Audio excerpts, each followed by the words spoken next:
Assalamualaikum warahmatullahi wabarakatuh. Selamat sore.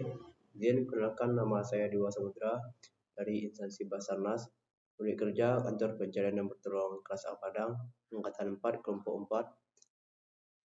4. Izin untuk menceritakan tentang analisis isu ada di instansi Basarnas yang berjudul Respon SAR atas tragedi Gunung Rinjani. Kajian atas keterlambatan evakuasi pendaki asal Brazil oleh Basarnas.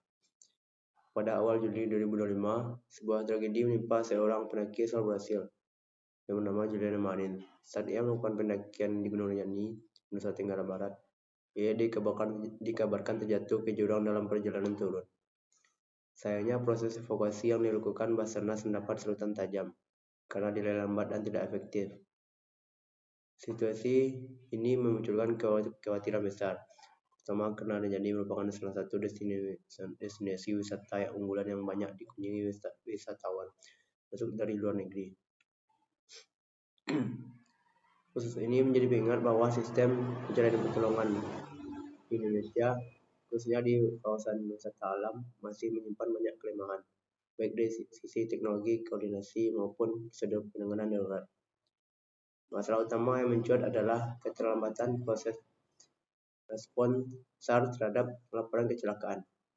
Evakuasi tidak dilakukan dengan cepat dan menurut informasi yang berkembang, terdapat sejumlah faktor penghambat seperti medan ekstrim, cuaca buruk, hingga ketiadaan alat pelacak modern. Keluarga korban dan media internasional mempertanyakan mengapa evakuasi butuh waktu begitu lama, padahal lokasi kejadian berada di jalur yang cukup sering dilewati pendaki. Setelah ditelusuri, keterlambatan ini ternyata bukan hanya karena faktor alam. Beberapa penyebab lainnya adalah 1. Minimnya teknologi SAR, 2. Koordinasi yang lemah, 3. Kesiapan jalur yang kurang, 4. Kurangnya peran masyarakat lokal dalam sistem respon awal. Dampak jika masalah ini dibiarkan: 1. Korban kecelakaan bisa semakin banyak. Reputasi Basarnas dan Indonesia di mata internasional akan semakin menurun. Negara-negara lain bisa mengeluarkan travel warning yang ujung-ujungnya merugikan sektor pariwisata lokal. Kepercayaan masyarakat kepada sistem penyelamatan nasional akan melemah. Indonesia bisa menghadapi gugatan atau tekanan diplomatik dari negara korban. Masalah ini tidak bisa hanya diatasi dengan satu tindakan. Beberapa ide solusi: 1. Sistem digital jalur pendakian atau e-trail guard, 2. Pelatihan dan sertifikasi smart hiking, 3. Kotak darurat di jalur pendakian seperti panic button, 4. Sistem respon cepat dari masyarakat lokal, 5. Aktifkan kembali sistem satelit SAR Indonesia, 6. Kolaborasi dengan startup.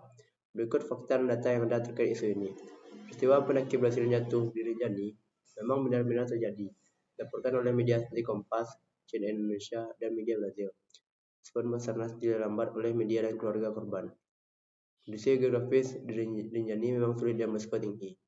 Sistem pelacak sinyal satelit Meolot Indonesia sedang rusak sejak pertengahan 2024. Ini berdasarkan laporan dari lembaga terkait sumber media nasional. Kritik publik dan sorotan internasional atas insiden ini tercatat nyata. Teknik analisis yang saya ambil itu 5W1H.